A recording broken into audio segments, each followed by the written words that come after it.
Selamat malam pemirsa, Anda kembali menyaksikan Breaking News dan kita simak lagi pemirsa pernyataan Menteri Agama Yakut Khalil Qomas beberapa saat yang lalu terkait keputusan pemerintah dengan 1 Syawal 1442 Hijriah yang jatuh pada hari Kamis 13 Mei 2021.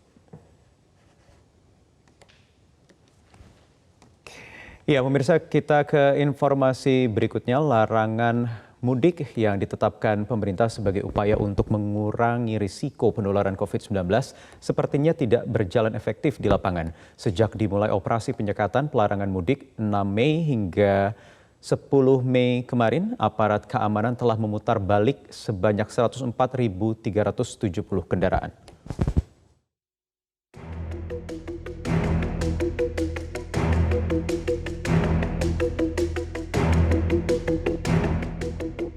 Larangan mudik yang ditetapkan pemerintah sebagai upaya untuk mengurangi resiko penularan COVID-19 sepertinya tak berjalan efektif di lapangan.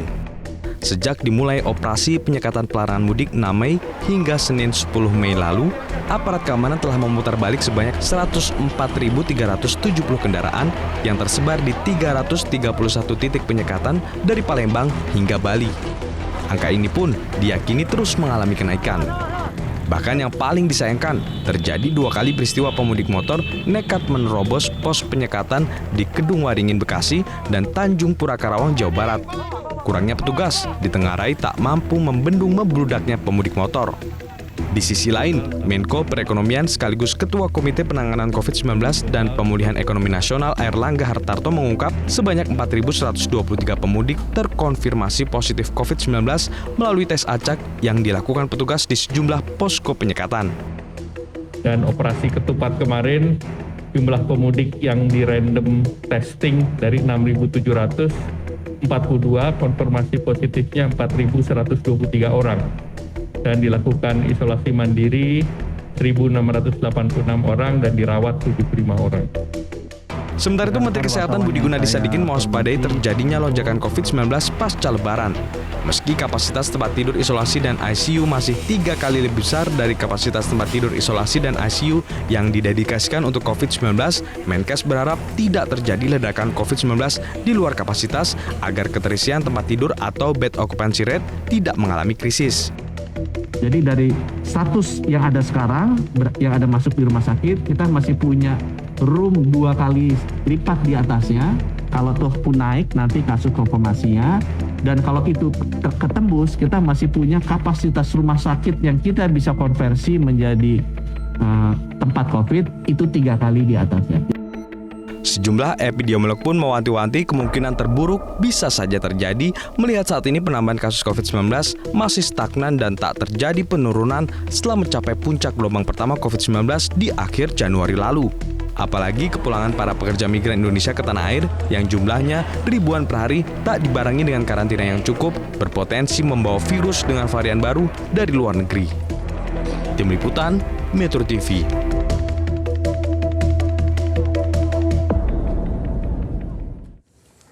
Ya, tentu kita tidak berharap tren penurunan yang sudah terjadi dalam beberapa pekan terakhir ini kembali naik pasca Lebaran. Tetapi kalau melihat kepadatan di jalur mudik, meski mudik itu sendiri sudah dilarang, tentu kita harus mengantisipasi hal yang bisa saja terjadi. Kemungkinan terburuk untuk datangnya potensi gelombang kedua COVID-19 di tanah air. Lantas seberapa siap pemerintah dalam menyikapi hal ini?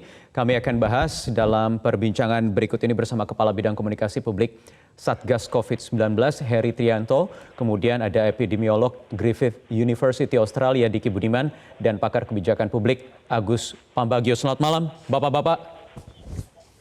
Selamat malam Mas Wahyu. Baik, saya ingin ke Mas Heri terlebih dulu. Mas Heri, melihat gelombang arus mudik dalam 5-6 hari terakhir ini, bagaimana tanggapan dari Satgas Pusat?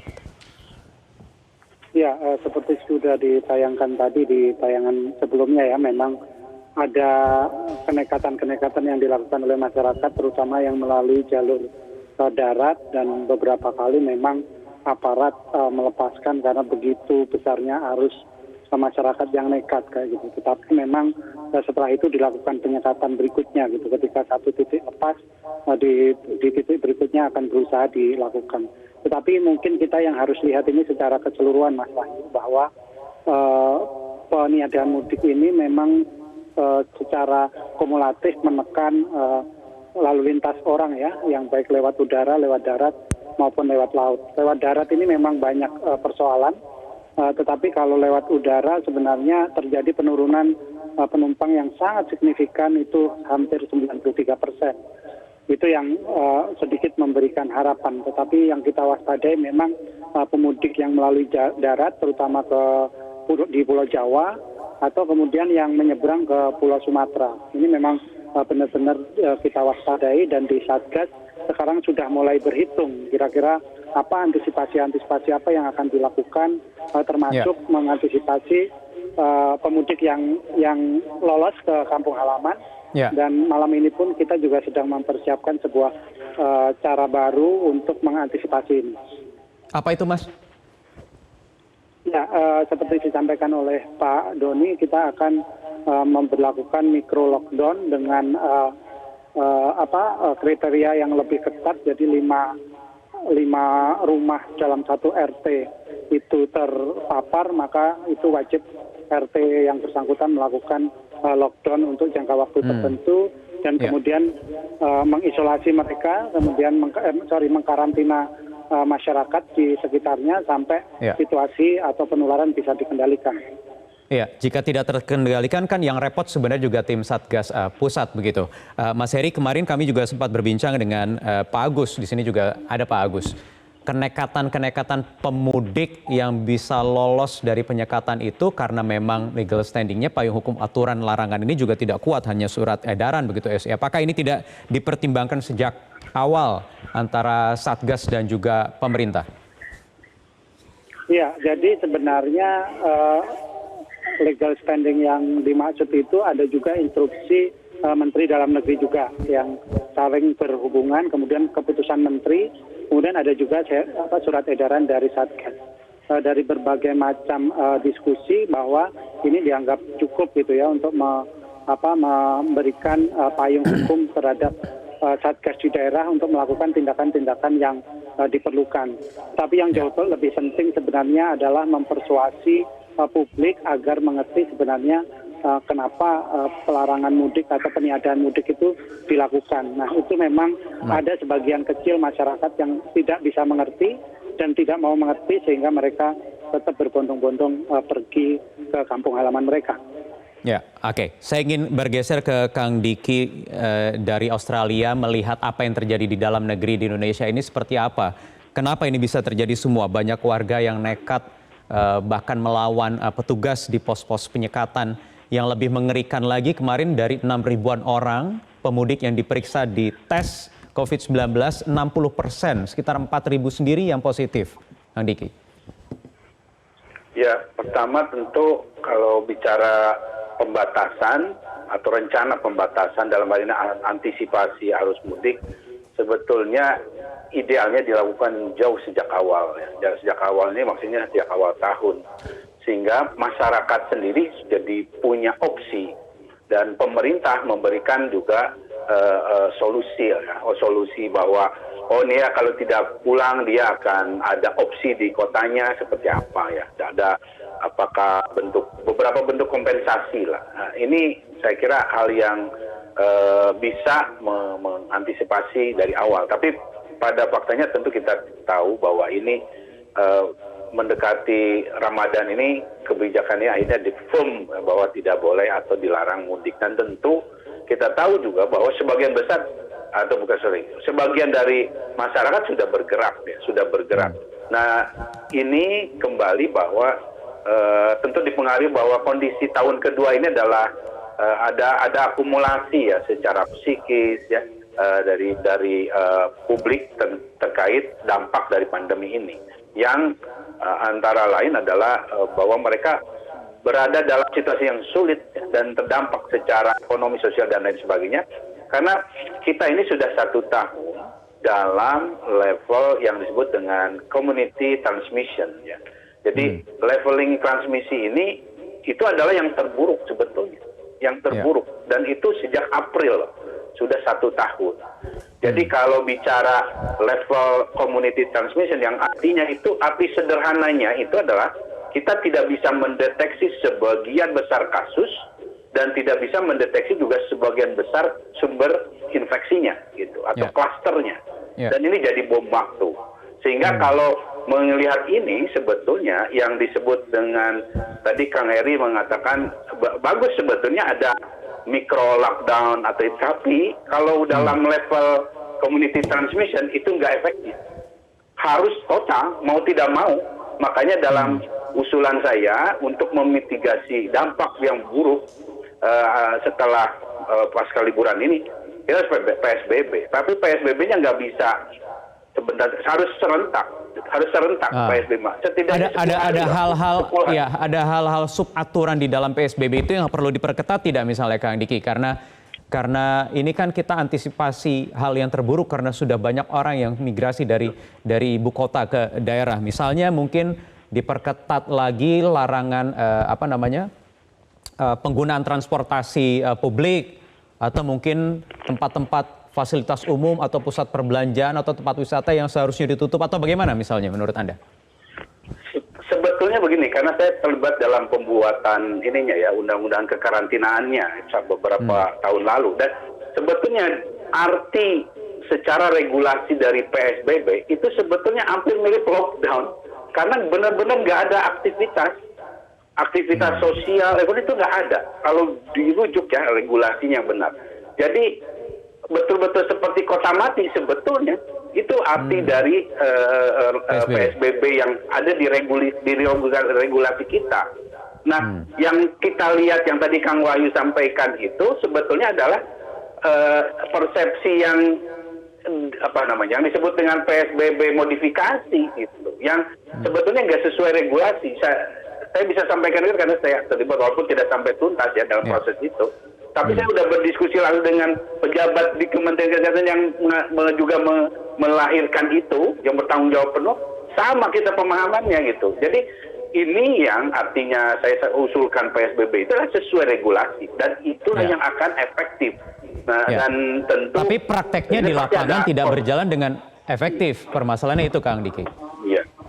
Karena masalah komitmen sebetulnya, kemudian juga ini juga mungkin ya ada pertimbangan-pertimbangan lain yang saya kira saat ini sudah harus betul-betul kita fokus pada kesehatan lah ya, karena terlalu besar taruhannya, terlalu besar. Baik, Pak Agus ikut jawab soal komitmen tadi untuk menerapkan regulasi yang sudah ada sebenarnya soal PSBB ini. Kenapa komitmen ini tidak bisa benar-benar serius dijalankan menurut Anda, Pak Agus? Saya kecampur dengan politik. Betul kata Kang Heri tadi bahwa saya juga dari awal selalu mengatakan setuju dengan karantina atau lockdown. Cukup sebulan, 2 bulan, dulu saya usulnya Jawa saja karena populasi kita ada. Tapi kan tidak dilakukan. Nah, kenapa tidak ada komitmen? Itu tadi karena politik, kemudian karena status sosial, karena macam-macam. Sehingga lalu diputuskanlah pemerintah menggunakan 2 kaki. Nah, ketika menggunakan 2 kaki ini yang sulit. Saya waktu itu awal-awal pandemi saya sudah katakan kalau 2 kaki nanti sulit tambah lama selesainya. Ya kejadian gitu ya. Kalau negara lain kan sudah selesai lalu muncul yang sesi kedua, muncul sesi ketiga. Tapi degradasinya turun. Nah kita itu tetap naik aja baru turun sedikit lalu lepas. Betul dari awal saya katakan lebaran itu pesta tahunan. Jadi harusnya selesai lebaran tahun lalu tim harus sudah lalu mengevaluasi dan siap-siap pelajari apa yang gagal kemarin tidak dilakukan. Tapi kan model penyekapan ini model lama. Model tahun lalu sudah banyak gagalnya. Sekarang mau ditambah berapa orang lagi susah. Karena 24 jam itu lama, kalau shiftnya 3 kali, saya katakan kemarin, untuk pergantian shiftnya aja 04 jam. Itu lolos semua orang banyak. Ya, tadi Kapolda Jawa Barat sudah menegaskan bahwa penjagaannya 24 jam penuh Pak Agus. Dan juga berlapis, ditambah juga penyekatannya. Ya, saya akan coba cek lagi sebelum lebaran atau pas lebaran nanti ya. Karena kemarin ya gitu kan, shift pertama malam selesai jam 6, harusnya langsung sambung. Tapi kan nunggu, belum datang dan harus upacara dulu, baru mulai sekitar jam 10. Itu kosong. Mudah-mudahan sekarang sudah tidak begitu. Itu janji Pak Kapolda dan juga Kakor Lantas, karena penanggung jawabnya ini Kakor Lantas. Kalaupun itu di jalan-jalan tikus itu sulit, atau di jalan Pantura, Pantusel itu sulit nerobosnya. Karena jumlahnya lebih sedikit yang jaga, tetapi motornya banyak. Di tol kan tidak ada motor. Ya, oke, baik. Pak Agus, tahan sebentar, Kang Diki, Mas Heri, kita jeda dulu. Nanti kita akan lanjutkan lagi perbincangan soal apa antisipasi yang seharusnya disiapkan oleh pemerintah pasca Lebaran nanti agar kasus tidak kembali meningkat. Tetap bersama kami di Breaking News Metro TV.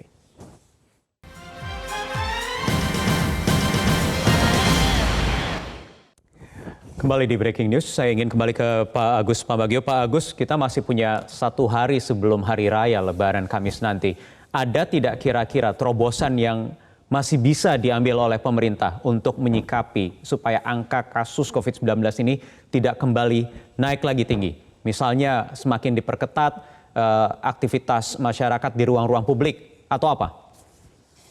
Gini, belajar dari pengalaman sudah, saat ini yang paling pas untuk kita bisa mencegah kenaikan yang drastis kalau tidak terkendali adalah testing dan tracing. Cuman itu. Jadi yang sudah masuk ke daerah-daerah itu segera di testing. Cuma dicolok gitu ya, semuanya berapa sampai di tracing lalu dia mengisi. Harusnya itu kan bisa dilakukan kalau kita pada waktu ambil SIKM itu ada barcode atau ada QR-nya sehingga sudah bisa tracing. Ini kan tidak. Jadi sekarang itu aja testing dan tracing sehingga nanti ketahuan siapa yang kena langsung karantina 14 hari atau berapa. Nah, cuma ini apakah sudah ada pembahasan khusus antara pemerintah pusat dengan pemerintah daerah seluruh Indonesia? Saya rasa ini belum, tetapi ambil saja yang daerah merah atau daerah yang 10 besar itu dikerjakan testing-tracingnya diperbanyak sesuai standar WHO. Jadi satgas-satgas di daerah ya. Kang Diki begitu juga, Kang Diki seharusnya? Apa yang sampai Pak Agus itu. Jadi karena begini yang terjadi saat ini, kita jangan sampai juga terlena bahwa ini adalah kumulatif ya. Proses ini kumulatif ya, dari pilkada, dari macam-macam. Jadi ini semuanya bergerak besar dan ini pergerakannya besar. Saya sampaikan pergerakan besar karena kita apa yang disampaikan Pak Airlangga misalnya, bahwa dari pemudik ini ternyata positivity rate-nya sampai 63%. Itu hanya membuktikan saja bahwa ternyata pemodelan yang disampaikan oleh para epidemiolog ini, bahwa kasus kita itu setidaknya 10 kali dari yang sekarang, itu pun masih minimal ya, bukan estimasi yang tinggi. Ya. Itu terjadi sebetulnya. Jadi kalau orang-orang ini dites benar, yang disampaikan dari Pak Agus, dites benar, kita nggak usah kaget kalau hasilnya akan banyak ketemu positif. Itu keniscayaan dalam situasi tes positivity rate kita yang lebih dari 1 tahun di atas 10%. Yang harus dilakukan adalah tadi isolasi karena itu yang akan memutus dan potensi perburukan dari pandemi ini. Baik, 3T ini jadinya ya yang harus ditingkatkan ya untuk antisipasi. Baik, terima kasih Kang Diki Budiman. Pak Agus Pambagio, terima kasih sudah bergabung bersama kami. Kita harapkan yang terbaik dan upaya yang terbaik juga bisa dilakukan oleh pemerintah pusat maupun daerah. Terima kasih.